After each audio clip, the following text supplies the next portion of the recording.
Je veux dire à tous les Méditerranéens qu'ils ne seront réellement fidèles à l'héritage de culture, de civilisation, d'humanité, de foi dont ils sont les dépositaires que s'ils deviennent capables de comprendre que ce qui les sépare est infiniment moins important que ce qui les rapproche, et s'ils ont la volonté de se parler et d'agir ensemble au nom de tout ce que nous avons en commun.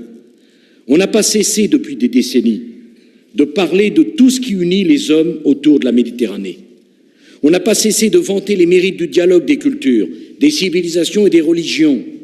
Et au monde méditerranéen, qui n'a pas cessé depuis des siècles d'être écartelé entre l'esprit des croisades et l'esprit du dialogue, qui n'a pas cessé d'être tiraillé entre la haine et la fraternité, qui n'a pas cessé d'hésiter finalement entre la civilisation et la barbarie. Je veux dire que le temps n'est plus au dialogue puisqu'il est à l'action, qu'il n'est plus temps de parler parce qu'il est venu temps d'agir. À tous les Méditerranéens qui n'arrivent pas à sortir des cycles infernaux de la vengeance et de la haine, à tous les Méditerranéens qui rêvent de paix et de fraternité et qui ne voient partout que la guerre de tous contre tous, à tous les Méditerranéens qui sont pétris de tolérance et d'humanisme et qui se désespèrent de ne rencontrer que l'intolérance et l'intégrisme, je veux dire que le moment est venu de passer du dialogue à la politique, que le moment est venu de cesser de discuter pour commencer à construire. À tous les Méditerranéens, à tous les peuples qui vivent dans cette lumière miraculeuse qui a éclairé les plus beaux rêves de l'humanité, à tous les hommes de bonne volonté qui se souviennent en regardant la mer qu'ils sont les fils de ceux qui, par la foi et par la raison, ont mis pour la première fois l'homme au centre de l'univers et lui ont appris que son histoire était tragique. À tous les hommes, à toutes les femmes qui se sentent les héritiers de ceux qui ont appris à l'humanité une autre façon de croire, une autre façon de penser. Je veux dire que le moment est venu de mettre toute leur force et tout leur cœur à bâtir l'union de la Méditerranée. Car ce qui se joue là est absolument décisif pour l'équilibre du monde. Pas seulement décisif pour l'avenir des peuples riverains, décisif pour l'avenir de l'humanité. En Méditerranée se décidera si oui ou non les civilisations et les religions se feront la plus terrible des guerres. En Méditerranée se décidera de savoir si oui ou non le Nord et le Sud vont s'affronter. En Méditerranée se décidera de savoir si oui ou non le terrorisme, l'intégrisme, le fondamentalisme réussiront à imposer au monde leur registre de la violence et de l'intolérance. Ici, on gagnera tout, on perdra tout. Là se décidera une forte décision de l'avenir de l'Europe et de l'avenir de l'Afrique. Car l'avenir de l'Europe, je n'hésite pas à le dire, il est au sud. En tournant le dos à la Méditerranée, l'Europe se couperait non seulement de ses sources intellectuelles, morales, spirituelles, mais également de son futur. Car c'est en Méditerranée que l'Europe gagnera sa prospérité, sa sécurité, qu'elle retrouvera l'élan que ses pères fondateurs lui avaient donné. C'est à travers la Méditerranée que l'Europe pourra de nouveau faire entendre son message à tous les hommes. C'est par la Méditerranée, dans la prise de conscience de ce qu'elle lui doit, que l'Europe retrouvera son identité, que son projet retrouvera le sens qu'il n'aurait jamais dû perdre, qui est celui d'un projet de civilisation. C'est à travers la Méditerranée que l'Europe et l'Afrique s'uniront. C'est à travers la Méditerranée que l'Europe et l'Afrique se construiront une destinée commune. C'est à travers la Méditerranée que l'Europe et l'Afrique pèseront ensemble sur le destin du monde et sur le cours de la mondialisation. C'est à travers la Méditerranée que l'Europe et l'Afrique tendront la main à l'Orient. Car si l'avenir de l'Europe est au sud, l'avenir de l'Afrique est au nord. J'appelle tous ceux qui le peuvent à s'engager dans l'Union méditerranéenne, parce qu'elle sera le pivot de leur Afrique, ce grand rêve capable de soulever le monde. L'Union méditerranéenne, c'est un défi pour chacun d'entre nous, peuple de la Méditerranée. C'est un effort que chacun d'entre nous devra faire sur lui-même pour surmonter les haines et les rancœurs que les enfants héritent de leur père depuis des générations à qui on apprend à détester l'autre, le voisin, le différent. C'est un effort pour que chacun cesse de transmettre la haine, pour transmettre l'amour. Cet amour qui est déjà dans le cri d'Antigone. Il y a 2500 ans, je suis né pour partager l'amour, non pour partager la haine. Cet amour qui est l'essence du judaïsme, cet amour qui est l'essence du christianisme, cet amour qui est l'essence de l'islam, et que les fanatiques n'ont eu de cesse de vouloir étouffer. Cet amour qui est dans notre culture, qui est dans notre pensée, qui est dans notre religion, dans notre art, dans notre poésie, mais qui n'est pas assez dans les cœurs, parce que ce sont des cœurs blessés que les cœurs des peuples de la Méditerranée, des cœurs déchirés par d'horribles souffrances et le souvenir d'atroces douleurs. Au lendemain de la Seconde Guerre mondiale, l'Europe a vécu l'un de ces moments terribles où la souffrance et la douleur crient plus fort que l'amour. Eh bien, l'Europe a réussi à les surmonter. Après tant de meurtres, après tant de sang, après tant de violence et de barbarie depuis des siècles, l'Europe s'est engagée sur le chemin de la paix et de la fraternité. La France appelle tous les peuples de la Méditerranée à faire la même chose, avec le même objectif et avec la même méthode. Nous ne bâtirons pas l'union de la Méditerranée sur l'expiation par les fils des fautes de leurs pères. Nous ne bâtirons pas l'union de la Méditerranée sur la repentance, pas plus que l'Europe ne s'est construite sur l'expiation et sur la repentance. Jean Monnet et Robert Schuman n'ont pas dit aux Allemands « expiez d'abord, nous verrons après ». Ils leur ont dit « construisons ensemble un avenir commun ». Le général de Gaulle n'a pas dit au chancelier Adenauer « expiez d'abord, nous nous serrons la main ensuite ». Il lui a dit « maintenant, soyons amis pour toujours ». Nous bâtirons l'union de la Méditerranée comme l'union de l'Europe sur une volonté politique plus forte que le souvenir de la souffrance, sur la conviction que l'avenir compte davantage que le passé. Il ne s'agit pas d'oublier, il ne s'agit pas de faire la politique de la table rase, il ne s'agit pas de faire comme s'il n'y avait pas eu d'histoire. Vouloir l'union de la Méditerranée, ce n'est pas vouloir effacer l'histoire, ce n'est pas vouloir tout recommencer à zéro, c'est vouloir prendre l'histoire où elle en est et la continuer au lieu de la ressasser. La Méditerranée n'est pas une page blanche, mais tout son avenir n'est pas contenu dans son passé. Son avenir n'est pas condamné à être la répétition de son passé. Faisons ce que les pères fondateurs de l'Europe ont fait. Tissons entre nous des solidarités concrètes, sans cesse plus étroites, autour de projets pragmatiques qui mettent en jeu les intérêts vitaux de tous nos peuples. Faisons comme les pères fondateurs de l'Europe, qui ont fait travailler ensemble des gens qui se haïssaient pour les habituer à ne plus se haïr. Nous ne ferons pas d'emblée l'Union méditerranéenne sur le modèle actuel de l'Union européenne, avec ses institutions, ses administrations, son degré élevé d'intégration politique, juridique, économique. Comme l'Union européenne ne ressemble finalement à rien de ce qui a pu être tenté jusqu'à présent pour unir des peuples, il est probable que l'Union méditerranéenne à terme ne ressemblera pas à l'Union européenne et à ce qu'elle est devenue, mais qu'elle sera elle aussi, en fin de compte, l'Union de la Méditerranée, une expérience originale et unique. Cette expérience originale, unique, c'est à nous, c'est à notre génération de l'engager, c'est à notre génération de créer les conditions de sa réussite, c'est à notre génération de rendre irréversible le projet d'union de la Méditerranée. Car cette union ne se fera pas en un jour, mais nous aurons rempli notre mission historique si après nous, plus personne ne songe à revenir en arrière.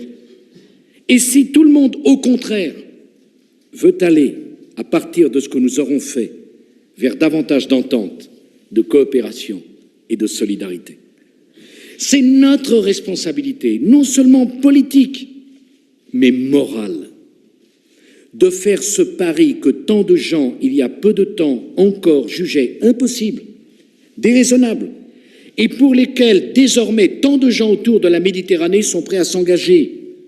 Comme au début de toute aventure inédite, le scepticisme, il y a quelques mois, lorsque j'en ai parlé, était grand. Mais les sceptiques sont de moins en moins nombreux parce que beaucoup d'entre eux ont compris que ce qui était déraisonnable, c'était de continuer comme si de rien n'était. Parce qu'ils ont compris que ce qui était suicidaire, c'était de ne rien tenter, de ne rien essayer, parce qu'ils ont compris que ce qui était dangereux, ce n'était pas l'audace, mais l'absence d'audace. Ils ont compris qu'à Barcelone, en 1995, l'Europe avait pris conscience de ce qui jouait pour elle et pour le monde en Méditerranée. Ils ont compris qu'en s'engageant dans le dialogue entre l'Europe et la Méditerranée, l'Union européenne avait fait un choix décisif. Ils ont compris que le processus de Barcelone, la politique de voisinage de l'Union européenne, les coopérations qui se sont tissées entre les pays de la Méditerranée occidentale, le Forum méditerranéen et toutes les initiatives qui, dans la recherche, dans l'université, dans l'économie, dans la culture, dans la santé, dans la lutte contre le terrorisme, contribuent à réunir les deux rives de la Méditerranée, sont les signes qu'une volonté existe.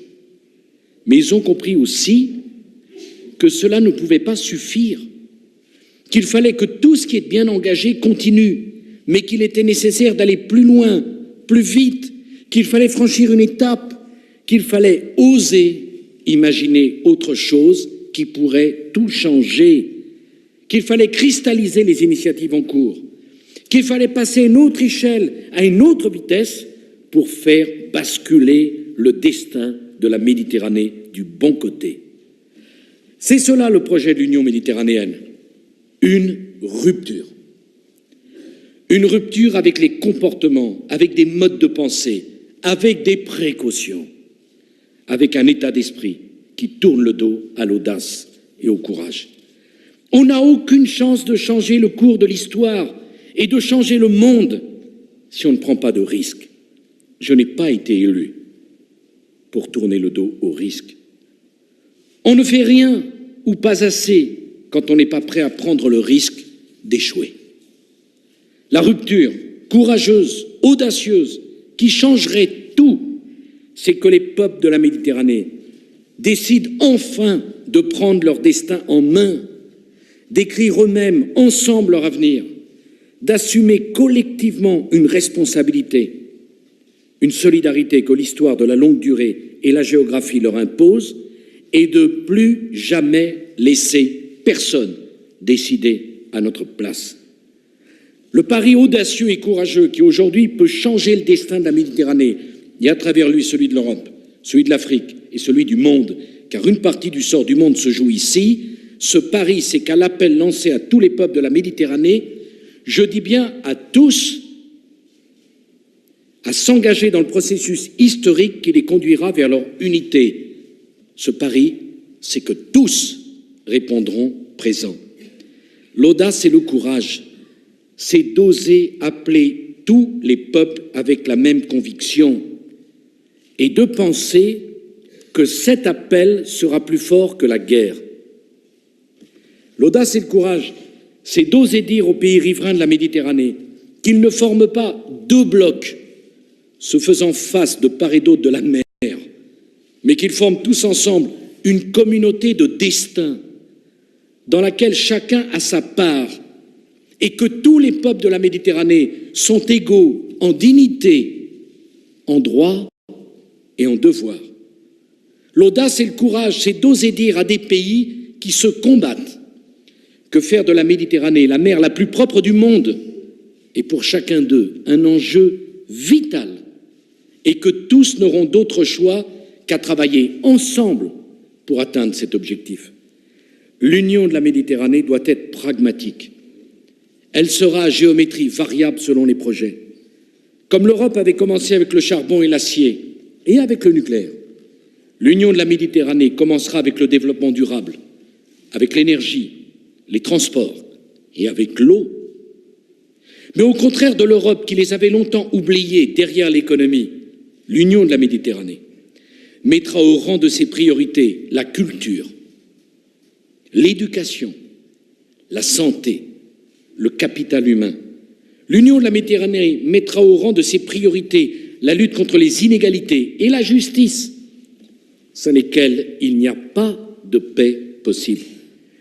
L'Union de la Méditerranée, ça sera d'abord une union de projets, mais avec un but, faire de la Méditerranée le plus grand laboratoire au monde du co-développement, où le développement se décide ensemble et se maîtrise ensemble, où la liberté de circulation des hommes se construit ensemble et se maîtrise ensemble, où la sécurité s'organise ensemble et se garantit ensemble.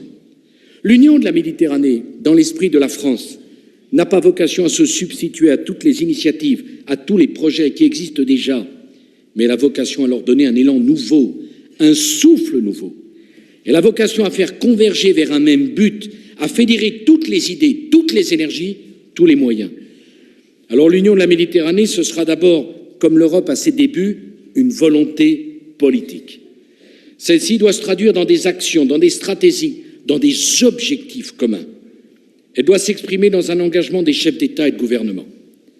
Au nom de la France, qui a décidé de s'engager de toutes ses forces dans ce projet, au nom de tous les peuples de la Méditerranée, dont les destins sont liés les uns aux autres, au nom de nos enfants, qui un jour nous demanderont compte de ce que nous avons fait, j'invite tous les chefs d'État et de gouvernement des pays riverains de la Méditerranée à se réunir en France en juin 2008 pour jeter les bases d'une union politique, économique, culturelle, fondée sur le principe d'égalité stricte entre les nations d'une même mer, l'Union de la Méditerranée.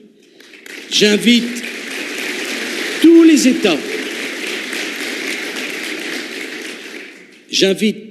États qui ne sont pas riverains de la Méditerranée, mais qui sont concernés par ce qui lui arrive, à participer en observateur à ce premier sommet et à contribuer à sa réussite. Dans l'esprit de la France, l'Union de la Méditerranée ne se confond pas avec le processus euro-méditerranéen, mais elle ne se construira ni contre l'Afrique ni contre l'Europe.